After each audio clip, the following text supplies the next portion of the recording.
지난 8월 달 네. 북한과 중국 관련 연구자분들과 네. 함께 북중 국경 지역을 답사할 수 있었던 기회가 있었습니다. 네. 압록강으로부터 두만강, 그러니까 훈춘 지역에 이르기까지.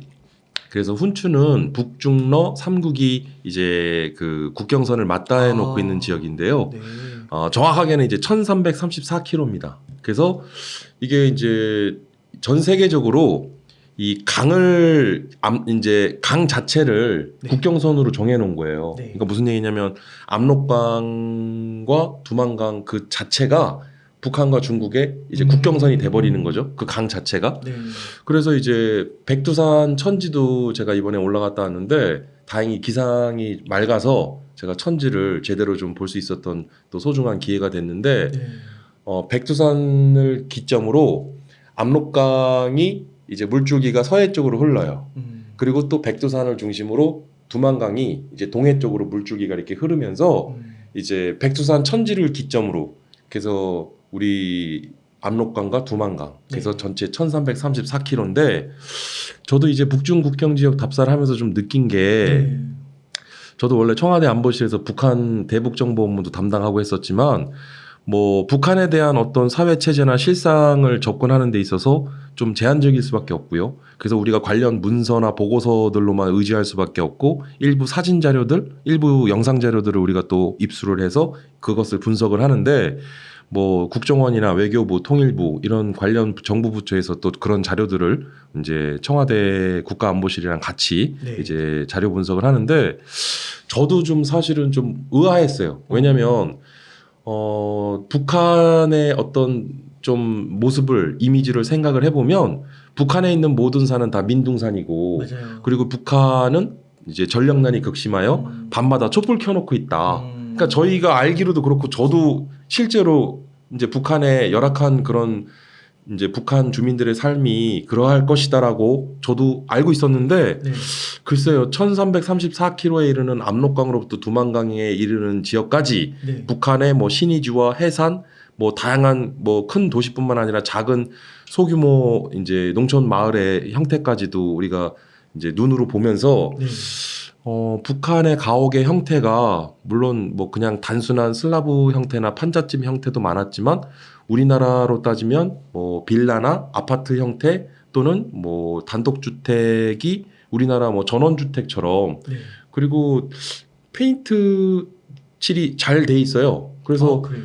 저도 좀 깜짝 놀랐는데 네. 뭐 북한이 페인트 생산을 얼만큼 하는지 모르겠는데 도대체 페인트 생산을 얼만큼 하고 또 페인트를 어떻게 구했는지 모르겠는데 물론 북중 국경 지역의 일부 지역만 이제 보이는 곳에만 그렇게 했을 거라는 얘기를 하시는 분도 있는데 맞아요. 제가 좀 의아했던 게 지금 우리 관련 뭐 보도 기사를 보면 또 뉴스를 보면 북한이 최근에 수해 복구를 위해서 네. 지금 한창 노동력과 그다음에 건설 장비들을 투입했다고 했는데 뭐 우리 뭐 관련된 뉴스를 보면 그냥 맨손으로. 북한의 그 돌격대가 그 인력들이 그냥 맨손으로 작업을 하고 있고 맞아요. 이제 삽질을 하는 모습들을 이제 우리가 볼 수 있었는데 물론 그런 장면들도 봤지만 중장비와 또 포크라인들이 대거 동원이 돼서 수해 복구 작업을 하는 모습들을 실제로 눈으로 봤거든요. 중장비가 있어요. 네. 그러니까는 이제 뭐 그것도 또 보여지는 곳만 또 보이는 곳만 그렇게 했다 그러는데 아니에요. 압록강으로부터 두만강에 이르는 그 길고 긴 그 국경선 일대의 수해 복구 지역을 보면 그런 포크레인 등 그 중장비들이 동원돼서 작업을 하고 있는 것을 실제로 두 눈으로 봤고 사진으로 기록을 다 남겼으니까. 네. 그래서 제가 이제 조금 느낀 게 이제 뭐 대도시 지역은 신의주나 해상 같은 지역은 이제 밤에도 이제 전기불이 들어오고요. 네. 그 밝은 그런 도시의 전경을 확인할 수 있었고 일단 그런 뭐 이렇게 비춰지는 모습만으로는 지금 북한의 뭐 정치, 경제, 사회의 어떤 그런 것들이 어떤 것이다 뭐 정확하게 우리가 분석할 수는 없겠지만 제가 생각했을 때의 그런 북한의 어떤 사회 현상이나 사회 체제에 있어서 그냥 우리가 그런 생각이 좀 들더라고요. 1990년대 중반 김일성 사후에 이제 이른바 고난의 행군 시절을 겪었던 북한의 어려웠던 시절. 그러니까 이제 그때 당시에 북한에 뭐 수많은 아사자들이 발생하고 또 뭐 전력난, 식량 위기, 또 경제난 등 그런 어려움을 겪었다고 하는데 이제 저희 같은 이 북한 연구자분들이나 학자들뿐만 아니라 일반 우리 국민들도 북한의 그 고난의 행군 시절에 대한 부분을 우리가 거기에 너무 매몰돼 있는 게 아닌가. 그러니까 일종의 그런 앵커링 효과죠. 네.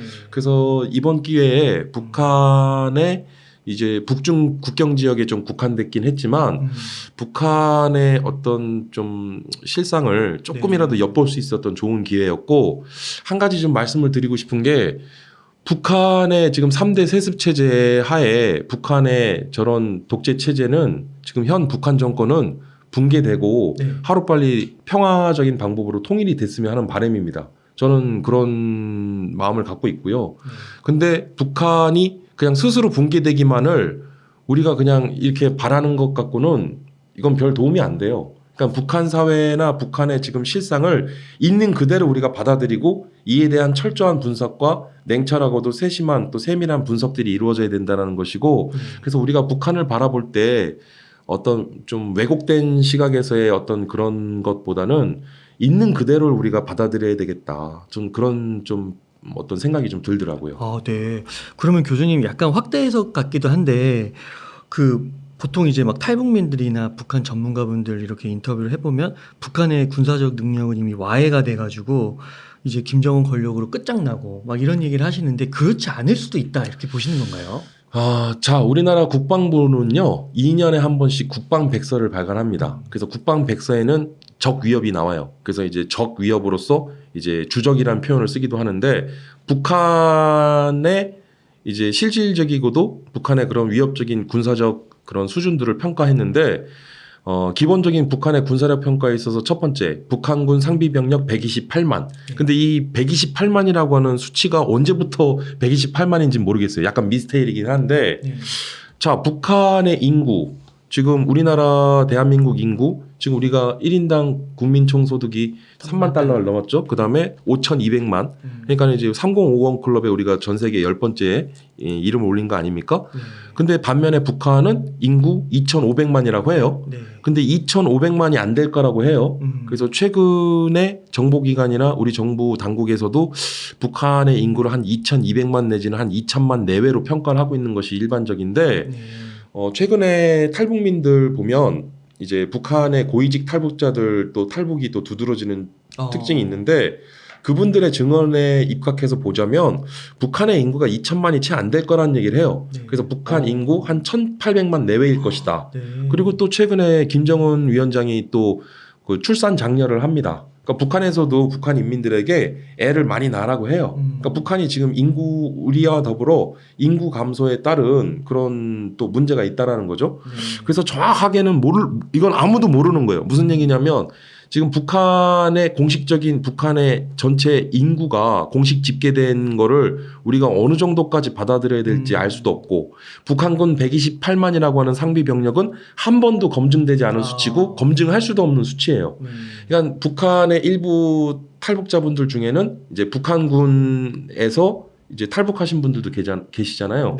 근데 그분들이 본인이 소속돼 있는 군 부대나 본인의 어떤 그런 한정된 개인의 어떤 경험에 유추해서 본인이 이제 근무했던 부대 또는 뭐 인접 부대의 상황들은 본인이 잘 알겠지만 그걸 북한군 전체의 상황이라고 우리가 뭐 간주할 수는 없는 것이고, 그렇다고 북한군의 예를 들어서 뭐 상비 병력도 128만 안 될 것이다. 그다음에 북한군의 장비나 이런 재래식 장비들이 다 노후화돼 있고 제대로 작동 안 될 것이다. 그렇다고 해서 우리가 북한군의 전투력이나 북한군의 군 상황을 또 과소평가해서는 안 되는 부분도 있거든요.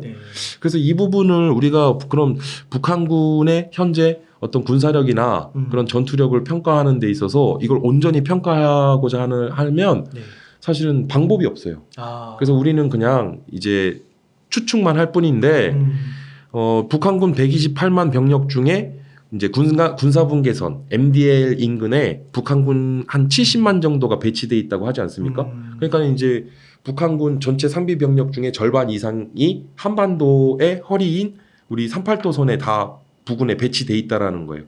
근데 이제 우리의 이제 북한군 상비 병력에 대한 실존적인 위협, 그리고 북한이 또 군사분 개선 인근에 뭐 대형 방사포를 비롯해서 뭐 신형 방사포, 그다음에 다양한 또 그런 투발 수단이라든가 어떤 군사적 위협 수단들을 배치하고, 또 뭐 동해상에서는 또 미상의 발사체를 지속적으로 발사해가면서 우리에게는 어떻게 보면 무시할 수 없는 네. 그런 위협들을 하고 있는데 조금 아쉬운 부분은 북한에 대한 군사력 수준에 대한 실체를 정확하게 밝히는 것, 북한에 대한 북한군의 몸을 담았었다는 분들조차도 그 부분을 명확하게 확실한 근거를 제시해서 그걸 확실하게 얘기하기는 조금 제한이 있을 거예요. 그러니까 마찬가지로 해외의 많은 이제 군사학자들이나 우리 국내 군사학자들조차도 북한의 군사력 실체를 정확하게 알기는 어렵다. 예, 근데 이제 우리가 이를 너무 과대 해석하거나 또는 과소평가하는 것도 금물인데 어쨌든 북한의 군사력 수준을 가늠하는 데 있어서는 우리가 조금 이제 조심스럽고 신중한 부분이 있다는 좀 말씀을 드리고요. GFP, 그러니까는 이제 전 세계 군사력 순위를 이제 발표하는 미국의 이제 군사 전문 매체인데요. 네. 글로벌 파이어 파워에서 올해 우리나라 군사력 순위를 지난해 6위에서 5위의 이름을 이제 올릴 수 있게 되었고, 북한이 지금 해마다 군사력 순위에서 그 랭킹이 점차 떨어지면서 지금 한 36위인가 이름을 올린 것으로 알려져 있거든요. 네. 근데 이러한 또 국제기구에서의 이 군사력 순위도 우리가 맹신할 수 없는 게 이 GFP의 군사력 순위에는 이제 핵무기나 화학무기와 같은 이런 대량 살상 무기는 또 제외되어 있습니다. 그러니까 핵무기를 제외하고 그 나라의 군사력 순위를 평가한다는 것도 사실은 이걸 과연 우리가 얼마만큼 또 이걸 신뢰할 수 있을 것이냐라고 하는 또 의구심이 들긴 하는데요. 네. 어쨌든 이 모든 것들을 우리가 참고만 해야 된다는 거죠. 그러니까 막 전쟁 개시 가능성 0%고 뭐 북한 군대는 뭐 상대도 안 되고 이렇게 너무 또 극단적으로 가면 안 되겠네요. 방심하지 말아야겠네요. 그렇죠. 이제 사실은 우리가 안보를 논하는 거지 않습니까? 그래서 네. 군사 안보를 논할 때에는 모든 가능한 시나리오들을 다 열어놓고 모든 가능성을 열어놔야 된다. 그리고 조금 보수적인 관점에서 접근하는 것은 그건 맞다고 보여집니다. 네. 그러면 교수님 그 아까 저희가 통일을 바라기만 해서 안 된다고 했었잖아요. 저희가 좀 적극적으로 할 수 있는 일이 뭐가 있을까요? 자, 우리 대한민국이 1950년 6월 20일 이제 한국 전쟁 발발 이후 1953년 7월 27일 휴전을 맺게 됐죠. 네. 만 3년하고도 1개월 동안 우리는 그 있어서도 안 되고 두 번 다시 앞으로 또 발생되어서는 안 되는 이제 한반도에서 이제 전쟁 상황, 전쟁 위기는 없어야겠죠. 근데 그러면 우리가 앞으로의 통일을 위한 접근은 어떻게 해야 되냐? 방법은 크게 두 가지론이 있어요. 하나는 대화에 의한 평화 통일 방법이 있고요. 네. 또 하나는 이제 무력 수단에 의한 전쟁에 의한 통일이 있습니다. 근데 우리 정부는요, 과거 정부로부터 지금 현 윤석열 정부에 이르기까지 한 번도 우리는 북한에 대한 우리는 북한은 과거 한국 전쟁을 가리켜 지금도 북침 전쟁이라는 얘기를 하는데 그 터무니없는 얘기죠. 근데 우리나라는 먼저 북한에 대한 선제 공격이라든가 또는 어떤 무력이나 이런 전쟁에 의한 통일을 우리는 그걸 추구하지 않아요. 네. 우리는 평화적 수단에 의한 대화에 의한 그러한 평화적 어떤 통일 방법을 지향하고 앞으로도 우리 정부들은 그런 일관된 통일 정책을 유지해 나갈 것이라고 좀 바라보여지는데 네. 근데 또 안보를 논하고 또 이런 이야기를 할 때는 또 순진한 동화 속 얘기만 할 수 없기 때문에 북한과 우리 대한민국이 통일을 위해서 지향에 대한 바람직한 방향은 당연히 전쟁은 지향하고 우리는 평화적 수단과 평화적 방법에 대한 통일을 우린 고민을 해야 되는데 쉽지 않아요. 네. 굉장히 더디고 또 이게는 또 많은 공을 들이고 또 많은 또 이제 주변국들이 또 도와줘야 되는데 지난 문재인 정부 시절 사실 그 북한과의 다양한 그런 평화 통일을 위한 여러 가지 이제 정책들을 추진했는데 좀 아쉬움이 많이 남고 또 반성이 되기도 해요. 한편으로는 우리가 조금 더 적극적으로 할 수 있지는 않았을까, 우리가 조금 더 좀 잘 할 수 있지 않았을까 하는 좀 아쉬움이 남기도 하는데 이런 말씀드리면 또 우리 구독자분들이 또 오해하실 수도 있는데 이게 북한 문제에 있어서만큼은요 우리 대한민국 정부의 노력이 어떤 노력이 들어가든 사실은 주변국 그러니까는 주변에 미국이나 일본, 중국이나 러시아와 같은 이런 주변 국가들 이 나라들은 또 다 강대국 아닙니까? 이 주변 국가들의 도움 없이는 협조 없이는 북한 문제를 접근하고 북한 문제에 대한 여러 가지 해법을 제시하는 데 있어서는 굉장히 좀 소극적일 수밖에 없어요. 그러니까 무슨 얘기냐면 솔직히 말씀드리면 우리 대한민국 정부가 북한 문제에 있어서만큼은 뭔가를 제대로 하려고 해도 제대로 할 수 있는 게 거의 없어요. 이제 결국 당장만 보더라도 이제 미국의 동의를 받고 미국의 협조를 받아야 되는 상황이기 때문에 네. 우리 정부 스스로 독자적으로 대북 정책을 추진하는 데 있어서 뭘 좀 해보려고 하더라도 사실 미국의 눈치를 봐야 되고 주변국들로부터의 어떤 또 협조를 받아야 되기 때문에 사실 이게 쉽지 않은 일이에요. 그래서 지금 현 윤석열 정부에서도 지금 고민이 많을 텐데 네. 저는 한 가지 조금 대안을 제시하자면 아마 이 부분에 대해서도 좀 반론을 제기하시는 분들이 많을 텐데 북한에 대한 대북 경제 지원이에요. 네. 그러니까 뭐냐면 우리가 경제 원조를 하고 경제 지원을 해주면 뭐 쌀 같은 걸 갖다 주고 우리가 경제 지원해주고 북한에 돈을 차관을 빌려주고 한 걸 우린 돌려받지도 못하고 그리고 그게 북한의 어려운 인민들에게 제공되는 게 아니라 북한 정치 그 일부 세력들과 그리고 군부 세력들에게 다 돌아가서 그게 결국은 핵 개발하고 미사일 개발하는 데 쓰인 거 아니냐라고 얘기를 하시는데 그 부분도 일정 부분 또 사실은 그런 부분이 정황이 드러났고 또 그걸 뭐 인정 안 하고 부인할 수는 없지만 그러니까 제가 이 말씀을 드리는 게 뭐 북한의 지금 그런 그 독재 체제와 그다음에 북한 군부 세력을 위해서 경제 지원을 해주라는 얘기가 아니라 북한은요 원래 공산주의는요 가장 큰 특징이 배급 제도예요. 네. 근데 1990년대 중반 김일성 사후 이후에 공식적으로 배급이 중단이 됐습니다. 고난의 행군 그때. 그 고난의 행군 시절을 거치면서 그 이후에 북한의 모든 공식적인 배급 체제가 다 이제 중단이 돼 버렸어요. 그러니까 그 말은 무슨 얘기냐? 그러니까 지금은 북한이 뭐 김정은 체제 들어서면서 북한은 오래전부터 선군 정치 체제 그러니까 무조건 이제 군을 양성하고 그다음에 군사력을 강화하는 것이 모든 정치, 사회, 경제 체제의 핵심이었는데 여기에 하나 더해진 게 자력갱생이라고 해서 이제는 선군 정치 체제와 자력갱생이라고 하는 어떤 그 경제 발전을 위한 어떤 병진 노선으로 이제 갈아타기 시작합니다. 근데 이제 김정은 입장에서는 또 인민들이나 군부 세력들에게 좀 궁색한 입장이죠. 왜냐하면 본인이 자력갱생해서 경제 발전 이룩하겠다고 했는데 정작 어떤 뚜렷한 북한의 어떤 경제 상황을 좀 드라마틱하게 좀 개선할 수 있었던 그런 성과는 마땅히 보여주지 못하고 있었어요. 네. 근데 우리가 주목해야 되는 부분은 이제 장마당이죠. 네. 그러니까 뭐냐면 이제 장마당이라는 게 이제 시장이에요, 시장. 근데 북한에 이제 자생적으로 생겨나기 시작한 이제 크고 작은 이제 북한 전역에 이제 장마당이 생기게 됐는데 이 장마당 체제가 북한 경제 체제를 유지하는 중요한 또 근간이 되고 있어요. 이건 뭐 부정할 수 없고 부인할 수 없는 부분인데 자, 북한의 인민들에게 네. 자본주의의 맛을 보여주는 거죠. 쉽게 얘기하면. 과거 1990년 1월 페레스트로이카와 글라스노스트라고 하는 구소련이 개혁 개방 경제 정책을 펼치게 됐는데 그러지 않을 수 없었던 상황인 거예요. 무슨 얘기냐면 과거 구소련에 이미 여러 그런 어떤 자본주의의 물결과 그런 시장 경제 체제가 많이 이제 침투를 하면서 이제 구소련이 붕괴하기 시작한 거죠. 그러니까 무슨 얘기냐? 아마 김정은이나 북한 군부 세력에게는 아마 상상만으로도 끔찍할 겁니다.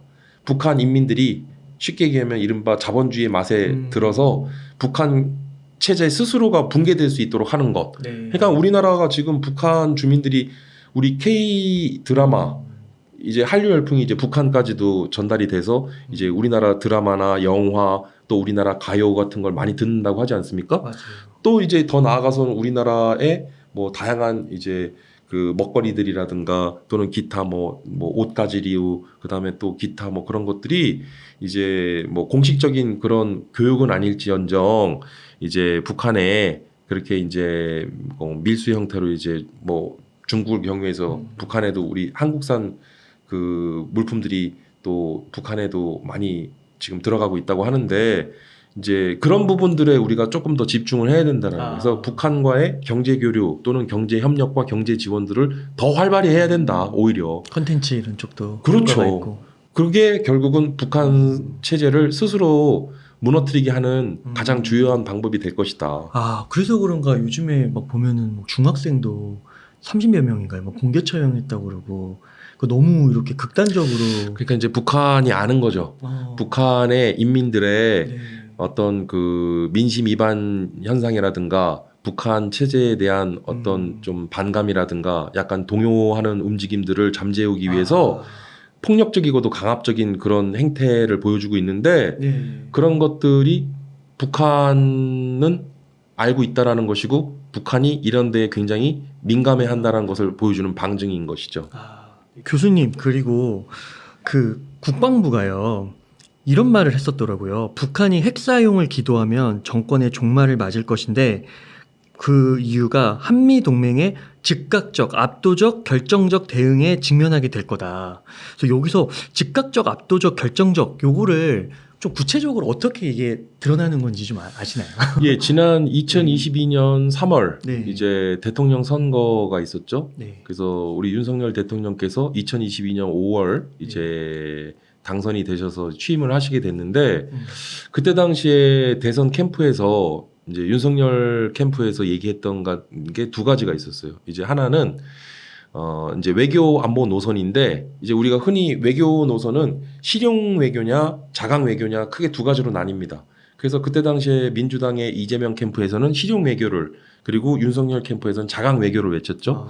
그리고 또 하나 특징적이었던 게 윤석열 캠프에서는 선제 타격에 대한 부분을 열어두었어요. 그래서 이 선제 타격이란 게 뭐냐? 그러니까 이제 북한은 핵무기를 개발해서 핵무기를 보유하고 있고 그리고 핵무기뿐만 아니라 정작 핵 자체가 무서운 게 아니라 그 핵무기를 투발하는 그 고도의 투발 수단들 그러니까 지금의 이런 뭐 ICBM이라든가 이런 다양한 이제 미사일들인데요. 북한이 소형화 경량화해서 이 핵탄두를 실어서 이 미사일을 쏜다면 사실은 지금 뭐 북한 평양과 우리 서울이 이제 거리가 가깝고 한반도에서의 중심이 짧고 이제 지리적 그런 부분들 때문에 이제 북한이 미사일 한 발만으로도 이제 결국은 그 핵미사일이 서울, 경기, 인천 지역 우리 수도권에만 떨어진다고 하면 그 단 하루만 해도 수백만 명의 또 그런 사상자가 발생한다라고 하는 그런 시뮬레이션이 있지 않습니까? 그러니까 이제 우리로서는 북한의 어떤 핵무기에 우리가 선제적으로 대응할 필요가 있었고 그래서 북한이 핵 발사 징후가 있다. 그러면 우리는 선제 타격을 할 수 있도록 그게 이제 국제법에 유엔이 제정한 국제법 중에 이제 전쟁법이 있어요. 근데 그 국제법상에서는 일종의 자위권을 허용해주고 있습니다. 그러니까 심대하고도 아주 위중한 상황에는 일종의 선제 타격을 할 수 있도록 선제 타격에 대한 일종의 자위권에 대한 부분을 일단 허용을 해주고 있다는 거죠. 근데 이제 이 자위권에 대한 부분은 매우 제한적이고 신중해야 된다는 거예요. 왜냐하면 이 자위권을 이제 자칫 자위권을 행사하는 과정 속에서 이게 확전될 우려가 있고 실제로 이게 전쟁이라고 하는 극단적인 상황을 맞이할 수 있기 때문에 그래서 자위권은 일단 어떤 선제기적인 차원에서는 자위권 발동은 가능하지만 이 부분은 매우 신중해야 된다라는 거고. 그래서 우리가 지금 현 한국군이 이제 삼축 체계라고 하는 게 있죠. 그래서 킬체인과 그다음에 KAMD, KMPR이 있어요. 그래서 킬체인은 말 그대로 선제 타격이에요. 그래서 북한의 예를 들어서 핵 미사일이 발사될 징후가 보이면 이 핵 미사일이 발사되기 이전에 우리는 선제 타격을 하는 개념이 킬체인이에요. 이게 한국형 삼축 체계예요. 그다음 KAMD는 이제 한국형 대공 방어 체계. 그래서 예를 들어 미사일이 북한이 발사를 해서 그 미사일을 이제 고고도로부터 중고도 저고도에 이르기까지. 그래서 이걸 다층 방어 체계라고 하는데 우리가 흔히 이러한 미사일 대공 방어 체계를 MD라고 그러거든요. 그래서 미슬 디펜스입니다. 그러니까 미사일을 미사일로 요격하는 방식이라 그래요. 그래서 이제 우리는 이런 요격을 하는 게 바로 KAMD. 그리고 마지막 KMPR은 뭐 있어서도 안 되겠지만 있지 않을 거라고 저도 생각하지만 북한이 발사한 미사일이 결국 우리 한반도에 한 발이라도 떨어지는 순간 KMPR 마지막 세 번째 단계는 우리가 대량 응징 보복을 하겠다라는 겁니다. 그래서 북한의 이런 대량 응징 보복을 우리가 가하기 위해서 현무라고 하는 그래서 현무 1으로부터 현무 5까지 지금 현무 이후 버전까지도 지금 우리 이제 개발을 지금 하고 업그레이드를 하고 있는데 뭐 이게 이른바 그 괴물 미사일로 불려요. 그래서 이 미사일 현무 미사일 한 발이 전술핵에 버금가는. 그러니까 핵무기는 기본적으로 전략핵과 전술핵으로 나뉘는데 전술핵은 전략핵에 비해서 저강도 파괴력을 가진 그런 핵무기를 우리가 전술핵이라고 하는데 이 현무 미사일의 위력이 그러한 전술핵에 않게 파괴력이 있다. 그래서 우리는 그런 KMPR의 그런 3단계의 삼축 체계를 갖고 있는 거죠. 그러니까 이제 지금에 또 보면 지금 한미 동맹, 그러니까 정확하게는 한미 군사 동맹이라고 표현하는 게 맞는데요.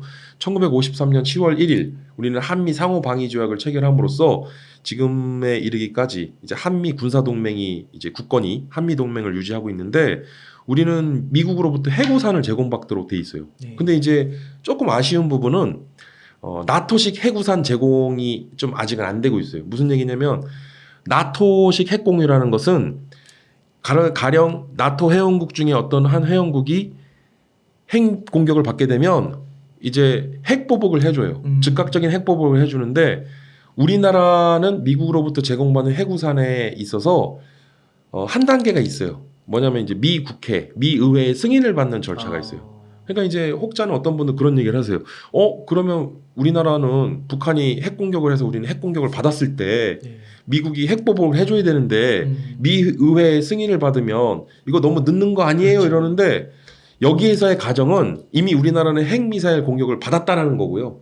그렇게 해서 우리가 미 국회 의회 승인이 며칠 늦어진 한 일주일 늦어진든 그 다음에 며칠 뒤든 일주일 뒤에 핵 보복을 해주는 게 그게 무슨 의미가 있을까 싶긴 해요. 솔직히 말씀드리면. 근데 일단은 지금의 이 가정은 우리가 핵 공격을 받고 나서 그 다음에 해구산을 제공받아서 핵 보복을 해주는 경우인데 미 의회의 승인. 그러니까 이거는 사실은 일종의 이제 요식이긴 한데 요식 절차인데 미 의회에서 만약에 승인을 안 해주면 어떻게 할 거라는 거죠.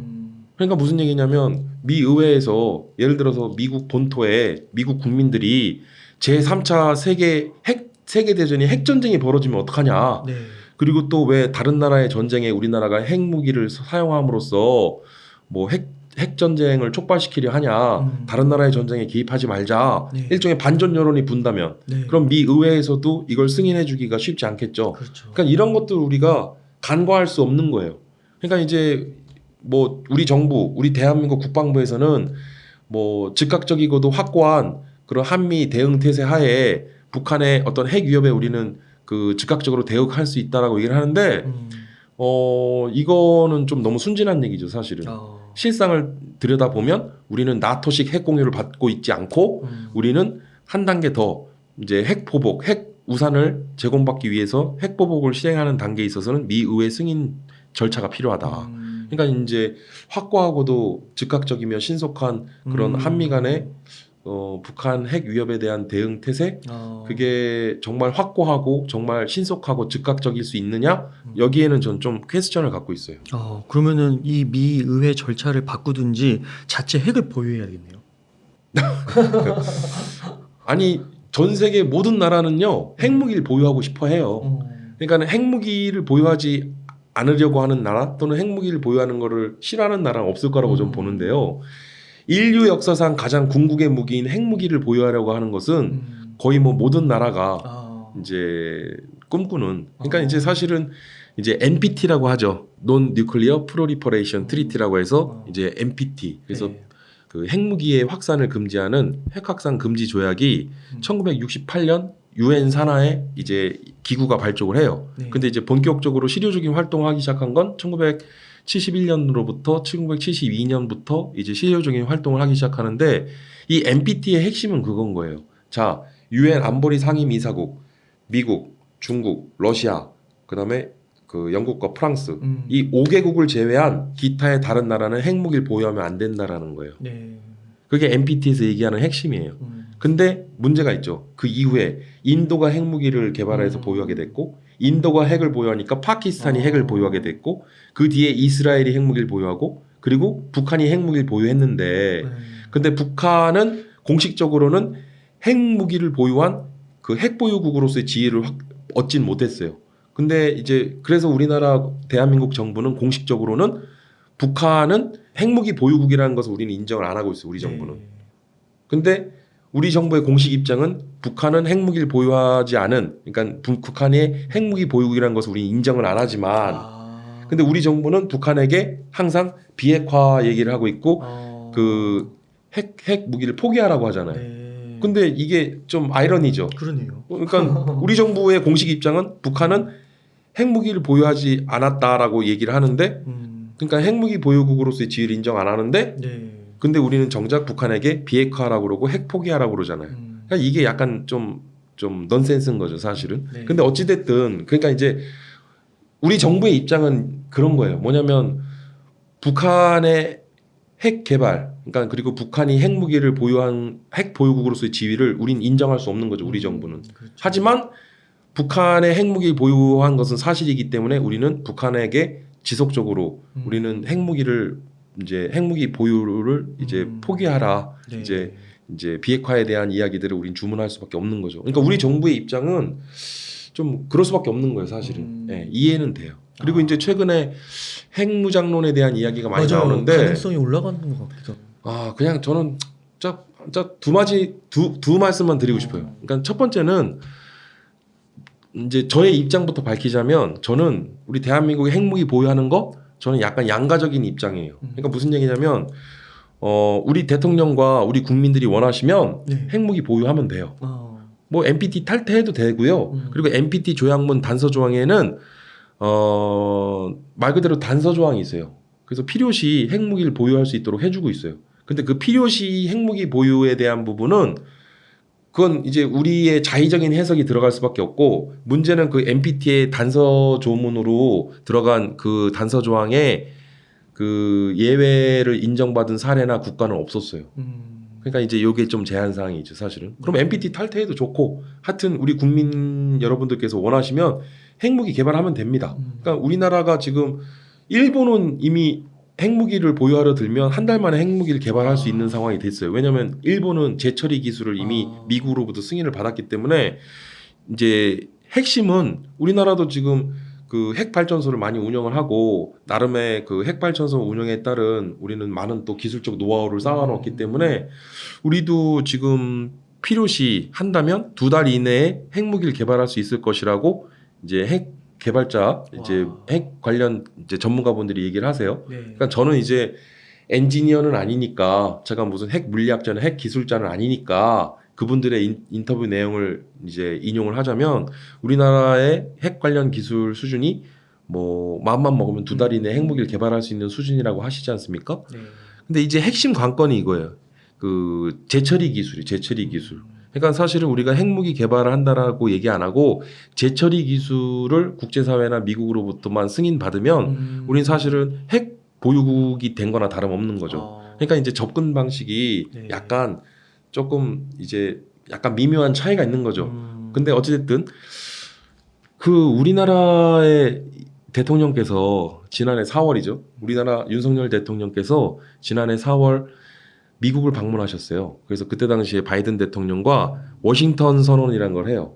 그래서 국제사회와 미국 대통령과 함께 나란히 서서 전 세계에 워싱턴 선언이라는 걸 우리나라 대통령께서 하시는데, 그 워싱턴 선언의 의제의 핵심은 우리 대한민국은 앞으로 핵무기를 개발하려 들지도 않고 핵무기를 보유하지 않겠다라고 하는 워싱턴 선언을 해버립니다. 그러니까 이제 지금 핵 그 선언을 한 지 이제 1년간 넘어서 지금에 와서 우리 정부의 공식 입장은 도대체 뭔지 그거부터 좀 입장을 밝혀야 되지 않을까 싶어요. 그럼 지난해 전 세계에 우리 그 미국 대통령과 우리나라 대통령이, 우리나라 윤석열 대통령께서 워싱턴 선언한 거는 그건 뭐냐 이거죠. 네. 그러니까 그거에 대한 질문 하나 드리고 싶고, 두 번째는 좋아요. 그때는 상황이 그랬고 지금은 상황이 이러니까 지금은 바뀐 거다 할 수도 있어요. 왜냐하면 저도 그건 인정해요. 왜냐하면 대통령은 정치인이에요. 그러니까 정치인은 내가 어제는 이런 말 했지만 오늘은 이런 말 할 수도 있어. 아니, 정치인이니까 가능한 거야. 그럼 저는 그거 오케이. 그럼 가령 예를 들어서 우리나라가 핵무기를 개발하려 든다고 했을 때 네. 미국이나 국제사회가 그거를 용인해 줄 수 있을까요? 자, 하나의 국제 레짐, 국제 질서가 무너질 수 있다라는 거예요. 왜? 우리나라가 대한민국이 핵무기 개발하는 것을 미국이 눈 감아주고 국제사회가 용인하려 드는 순간 네. 가까운 이웃인 일본이 핵무장하려 들 거예요.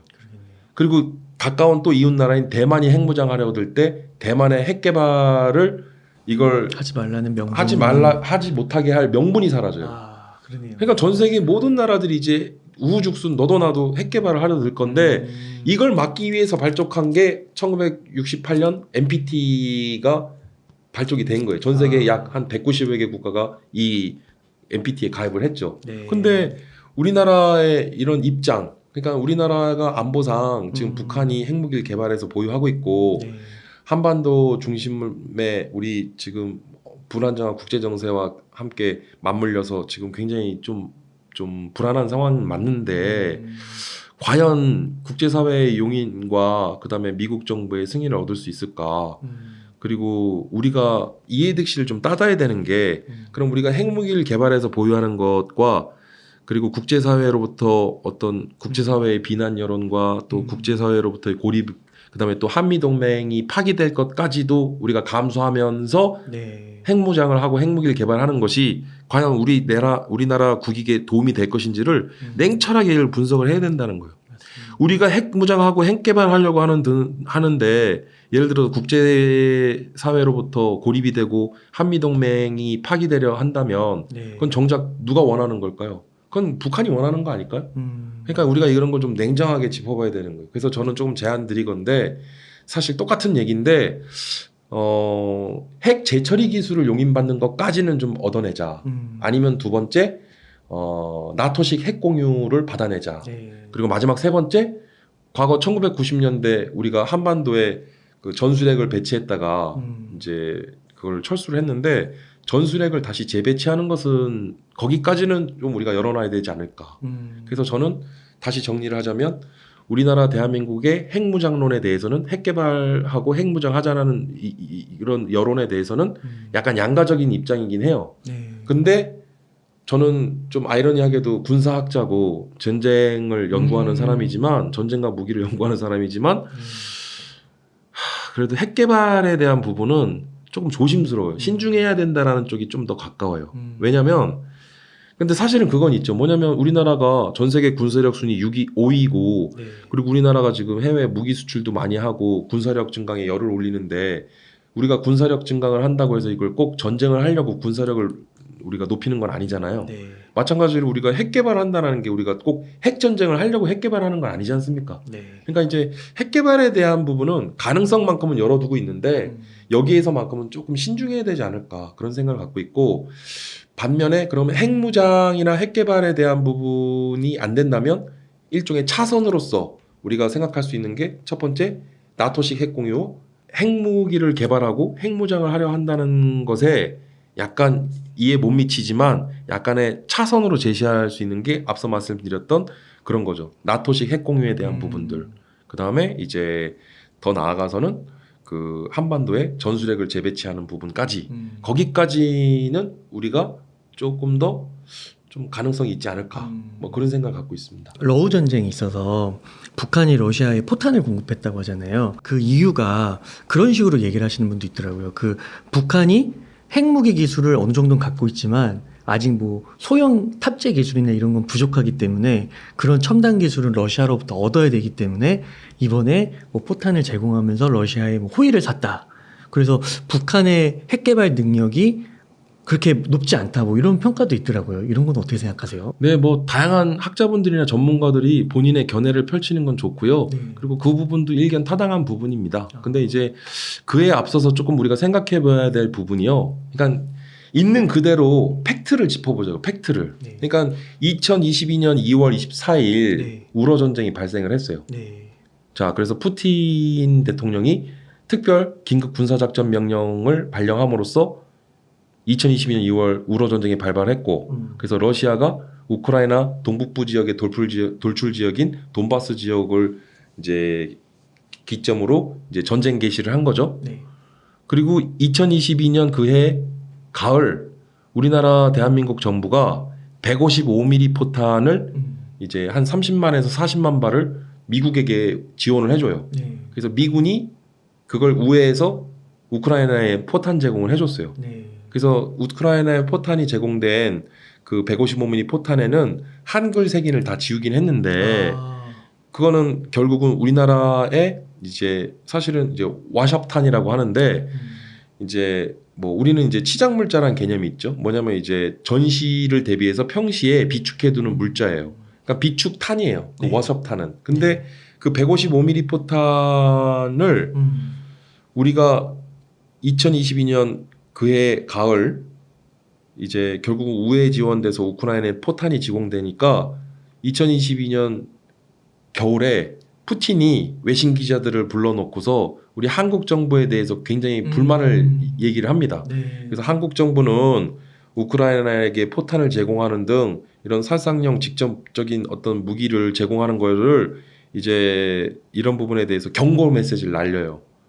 그리고 이듬해인 2023년 작년에 북한이 이제 약 100여만 톤에 달하는 네. 152mm 포탄을 비롯한 많은 군수 물자들을 러시아에게 제공을 합니다. 그러니까 이제 나토제 규격은 155mm 탄을 쓰고요. 러시아나 중국, 북한과 같은 이런 나라들은 152mm 포탄을 써요. 그래서 이제 규격이 조금 다른데 네. 자 어찌됐든 그러니까 엄밀히 얘기하면 북한의 152mm 포탄이 러시아에 제공되게 된 빌미는 우리나라가 그 이전에 2022년 가을에 155mm 포탄을 미군을 우회해서 미국 쪽을 우회해서 우크라이나에게 155 포탄이 지원된 게 그게 빌미가 된 거죠. 사실은 따지고 보면. 그러니까 이제 그 이듬해인 북한이 152mm 포탄을 이제 러시아에 제공해주게 된 거 아닙니까? 사실은. 근데 어찌됐든 뭐 요거에 대해서 이제 지나간 일이니까 더 따지고 싶은 생각 없는데 지난 6월달 이제 북한과 러시아 간에 이제 포괄적이고도 전략적인 이제 협력자적인 동반자 관계 이제 협정 체결을 합니다. 근데 이제 그때 당시만 하더라도 우리 정부나 정부 관계자나 또는 관련 학자들의 이야기를 들으면서 제가 조금 당황스러웠는데 러시아 푸틴 대통령이 북한을 방문할 것이 이미 예고가 돼 있었고 그다음에 푸틴 대통령이 북한을 방문하는 시점에 맞춰서 이제 북한과 러시아 간에 이제 조약 협정이 체결될 것이라고 하는 것이 이미 예고가 됐어요. 네. 그러니까 이게 무슨 뜻이냐면요. 국가와 국가 간에 이런 조약 협정이 체결되는 것은요. 그러니까 이제 쉽게 얘기하면 이러한 동맹은요. 전 세계 모든 나라의 동맹은 그 조약문으로 협정을 체결하도록 돼 있어요. 그래서 조약 문서를 두고 있다는 특징이 있고요. 또 하나 공통점 뭐냐? 전 세계 모든 나라의 동맹은 군사 동맹을 전제로 해요. 그러니까 당연히 군사적 지원이나 군사적인 차원에서의 양 국가의 어떤 긴밀한 그런 협력 관계가 구축될 것이라는 것은 이미 예견된 일이었어요. 아, 기본이군요. 네. 그러니까 이것은 기본 상식인 거예요, 사실은. 네. 그래서 지난 6월달에 북러 협정이 조약이 체결되면서 이제 그 조약문 전문을 제가 입수해서 저도 봤는데 눈여겨볼 것은 유사시 군사적 지원이나 군사적 개입에 대한 부분이 분명히 명시돼 있어요.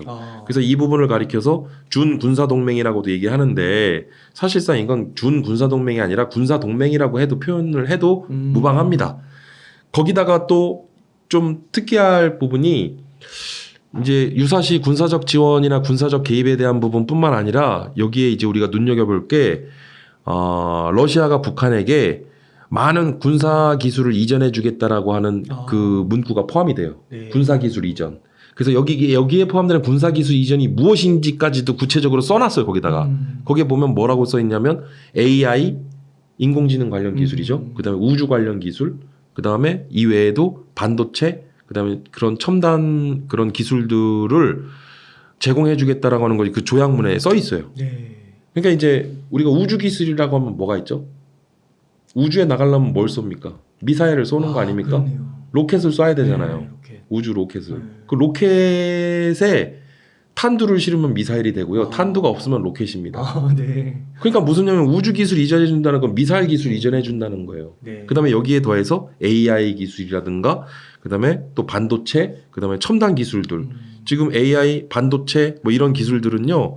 오늘날 최첨단의 이런 미래 무기 체계라고 얘기하는데 이런 첨단 무기 체계에 들어가는 핵심 알고리즘과 핵심 그 부품과 그런 장비 기술들입니다. 그러니까는 사실은 우리가 북한과 러시아 간의 준 군사 동맹이라고 이야기하는 유사시 군사적 개입이나 군사적 지원에 대한 부분 여기에 더해서 이러한 군사 기술들을 이전해 주겠다라고 하는 그 조문도 눈여겨봐야 되고 마지막으로 한 가지 제가 조금 눈여겨봤던 게 경제 지원에 대한 경제 협력과 경제 지원, 경제 원조에 대한 부분도 명시가 돼요. 그래서 제가 이 근본 러시아와 북한 간의 협정 체결은 단순한 그런 준 군사 동맹 수준에서만 그치는 게 아니라 이제 포괄적이고도 전략적인 동반자 관계라고 한 이유가 이거구나. 그래서 유사시 군사적 지원이나 군사적 개입뿐만 아니라 군사 기술 이전, 거기다 더해서 경제 지원과 경제 협력까지. 그러니까는 이제 김정은 입장에서는 세 가지 보따리를 한꺼번에 얻은 거죠. 그리고 근본 6월 북러 조약 체결로 인해서 북한은 이제 러시아와 중국이라고 하는 든든한 양날개가 얻어진 거예요. 우리로서는 사실 뭐 달갑지 않은 일이죠. 진짜로 그냥 외부에서 봤을 때는 그 러시아가 그렇게 삼중보따리를 줄까 이런 생각이 드는가 싶은데 그만큼 북한이 군사력에 있어서는 뭔가 갖고 있기 때문에 러시아나 중국도 북한을 포기하지 못하는 게 아닌가라는 생각도 들고요. 많은 분들이 좀 제가 이렇게 얘기하면 또 의아해하실 텐데요. 2022년 발발한 우러 전쟁이 이제 드론 전쟁이라고 하는 신조어가 만들어졌고 그래서 드론이 마치 게임 체인저와 마찬가지로 뭐 지금 현재 현대 전장의 뭐 승패를 좌지우지할 정도로 굉장히 중요한 무기 체계가 등장했다고 하는데 드론의 활용도가 그 이전에는 이런 드론의 활용이 없었기 때문에 그 이전과 비교하면 정말 이 드론은 가히 약간 그런 혁명적, 혁신적인 군사 기술의 접목과 더불어 이런 전장에서의 화려한 등장을 했다고 표현할 수는 있겠지만 이건 통계를 보면 팩트를 보면 알아요. 그러니까 2022년 우러 전쟁 개전 이후로 현재까지 우크라이나군과 러시아군의 인명살상 및 장비 소실률을 분석한 보고 자료가 있어요.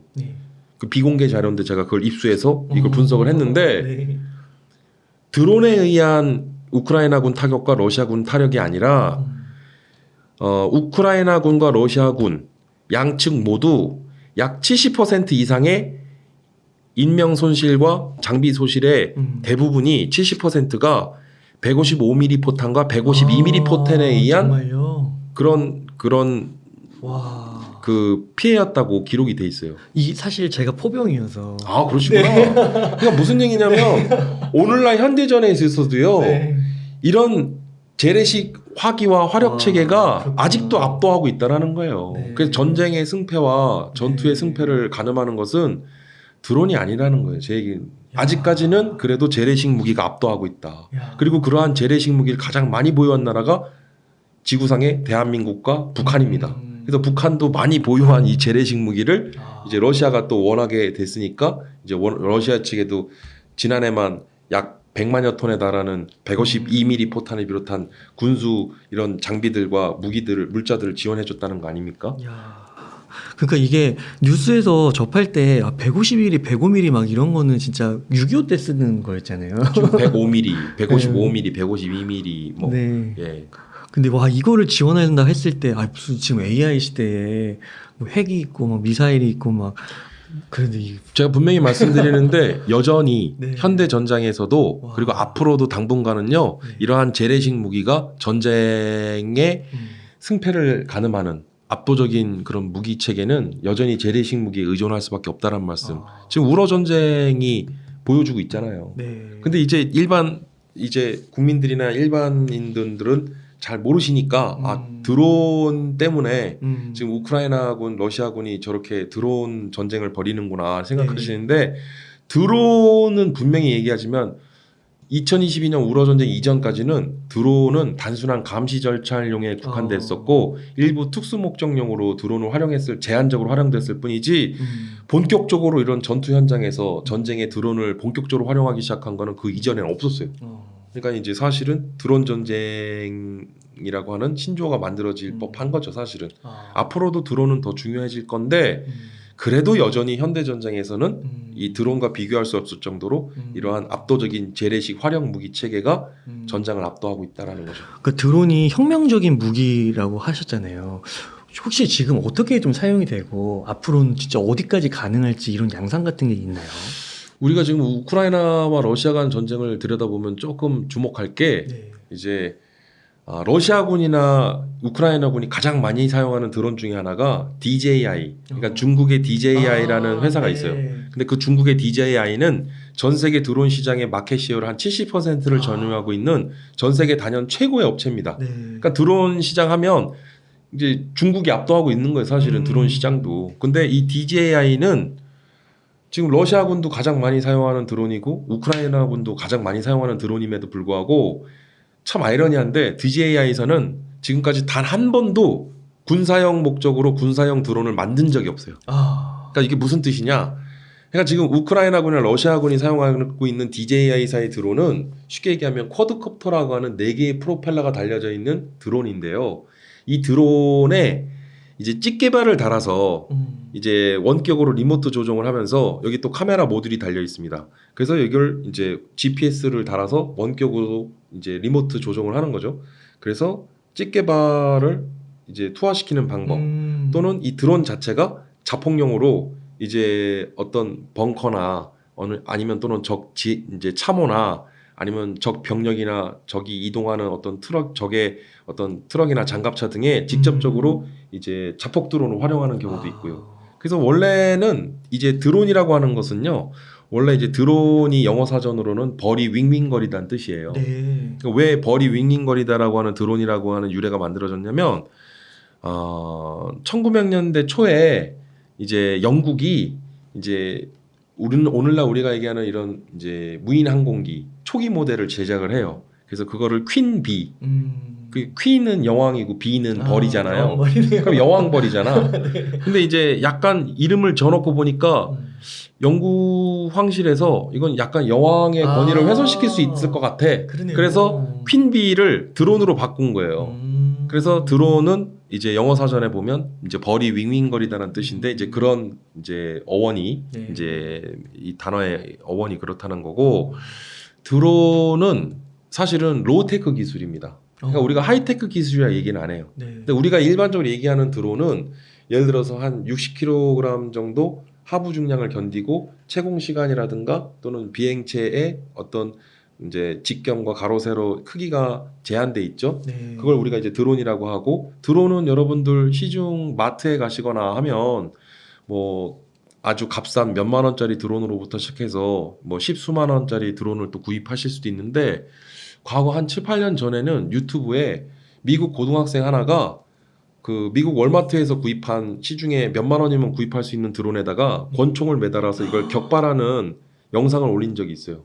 예, 그러니까 이제 뭐냐면 이제 드론은 하이테크 기술은 아니고 로우테크 기술이긴 한데 이 드론을 우리가 주목해야 되는 게 여기에 최첨단 IoT 기술들이 접목이 되면 그럼 이제 하이테크 기술들이 접목이 되면서 드론의 활용도가 급격히 늘어날 수 있다는 거죠.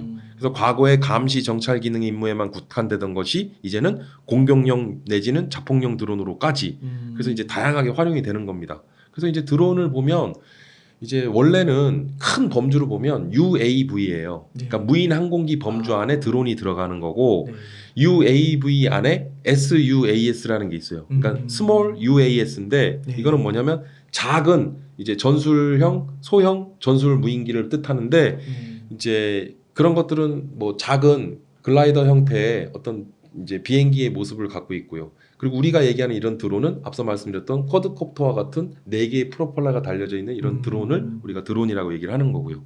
그래서 무인 항공기가 앞서 말씀드렸던 이러한 단순한 드론으로부터 소형 무인 전술 항공기로부터 이제는 무인 항공기에 이르기까지. 그래서 우리가 UAV라고 하는 무인 항공기 보면 미군이 사용하고 있는 이제 MQ-1 프레데터, MQ-9 리퍼, 그다음에 MQ-4 글로벌 호크와 같은 이런 무인 항공기는 대당 가격이 한 대당 가격이 1,500억에서 2,000억 정도 합니다. 그러니까 이제 우리가 얘기하는 게 드론은 로우테크 기술인데요. 무인 항공기라고 하는 이런 UAV 단계로 올라가면 이거는 이제 어떤 저고도나 중고도에서 운용되는 것이 아니라 고고도 상공에서 운용이 되고 있는데 최첨단 기술의 집약체죠. 그러니까 대당 가격이 무인 항공기 하나가 2,000억이 넘는다는 거죠. 그러니까 이게 좀 그런 레벨에 따라서 우리 사용되고 있는 또 활용되는 그 수준에 따라서 굉장히 좀 다양한 그런 성능과 또 무기 가격도 우리가 가늠해 볼 수 있고 그래서 앞서 말씀드렸던 이러한 뭐 DJI사, 중국의 DJI사의 음. 민수용 민간 드론이 군사용으로 활용되는 걸, 네. 이걸 우리가 군사학에서는 테크니컬이라고 하는 용어로 써요. 그러니까 테크니컬이라고 하는 게 쉽게 얘기하면 아마 여러분들도 뭐 뉴스를 보시면 아마 그런 뉴스를 보셨을 거예요. 우리나라 기아차나 현대차에서 이제 지금 현대 기아차죠. 이제 포터나 봉고차 이런 게 중동이나 북아프리카 지역에 이제 테러 어떤 분쟁 지역이나 네. 내전이 발생되는 지역에 이 봉고차나 우리나라 포터에 장갑을 덧대고 뒤에 기관총을 매달거나 대공포를 달아서 막 전투에서 활용하는 걸 보신 적이 있을 거예요. 그게 그렇죠. 테크니컬이에요. 그러니까 이게 뭐냐면 이른바 가난한 나라의 무기의 상징이라고 불리는데, 이제 정규군과 같은 전차나 장갑차를 보유할 수 없었기 때문에 그런 민수형 트럭이나 민수형 차량들을 개조해서 군사용으로 개조해서 쓰는 거, 이걸 우리가 이제 테크니컬이라고 하죠. 네. 그러니까 이번 우로 전쟁에서도 보면 이제 이런 드론이 테크니컬 개념에 입각해서도 보면 이제 사실은 드론이 이제는 그런 어떤 오늘날 4차 산업혁명 시대에 있어서 어떤 민간과 국방 간의 그 경계와 영역이 급격히 허물어지는 현상을 우리가 또 하나 볼 수 있었던 거죠. 와, 그러니까 이번에 그 우크라이나가 역습이라고 해야 될까요? 급습을 하면서 러시아 본토를 거기에 화염 방사기 같은 거를 드론에다 탑재해가지고 완전 거기를 불태워버렸다고 막 그러더라고요. 이제 더 나아가서 보면요, 무인 무기 체계라고 해요. 네. 그래서 무인 무기 체계에는 크게 지상과 해상, 공중 무인 체계가 있는데, 첫 번째 지금 말씀하셨던 지상 무인 체계 중에 UGV라는 게 있어요. 그러니까 이제 뭐냐면은 이제 무인 지상 차량들, 그리고 또 견마 로봇이라든가. 그래서 최근에 중국의 인민해방군이 CCTV, 중국의 관영 TV에서도 보도가 나갔지만 그 중국은 5개 전구인데 북부 전구에 해당하는 중국 인민해방군이 그 견마 로봇 등에다가 화염 방사기를 달아놓고서 같이 훈련하는 모습이 여과 없이 그게 와. 저 공중파 방송으로 보도가 된 바 있고요.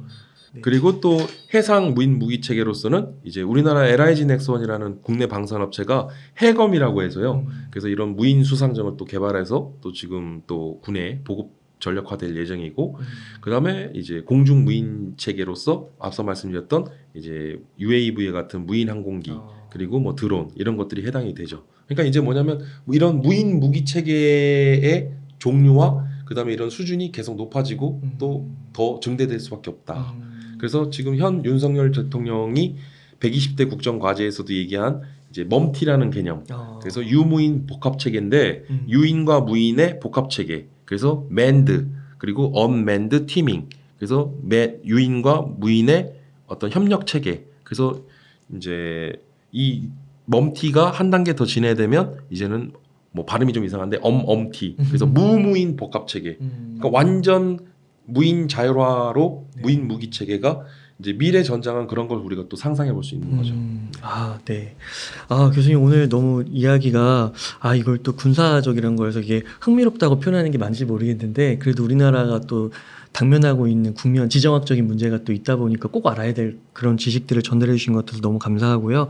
또 그 지난번에 출연하셨을 때 방산산업의 미래들 얘기해 주셨는데, 그때 이제 방산 주가가 잘 나가서 시청자분들이 좋아하시는 분들이 많으시더라고요. 그래서 오늘 또 이렇게 귀한 오셨는데 다음번에 또 시간 되신다면 꼭 한번 출연해 주셔서 한번 또 여러 가지 또 북한 문제, 군사학 관련된 이야기들 나눠주시면 너무 감사하겠습니다. 네, 감사합니다. 끝으로 저희 시청자분들을 위한 한 말씀 부탁드리겠습니다. 예, 요즘 최근에 뭐 불안정한 국제 정세 속에 한반도에서의 또 전쟁 가능성 뭐 이런 부분들을 우려하시는 분들이 많은데요.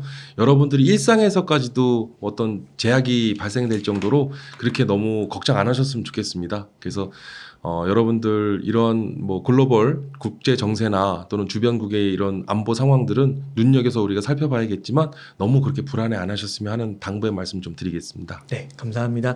이렇게 해서 최기일 교수님을 모시고 이야기를 나눠봤습니다. 긴 시간 동안 유익한 사이트 많이 나눠주셔서 감사의 말씀드립니다. 오늘 고생 많으셨습니다. 예, 고맙습니다.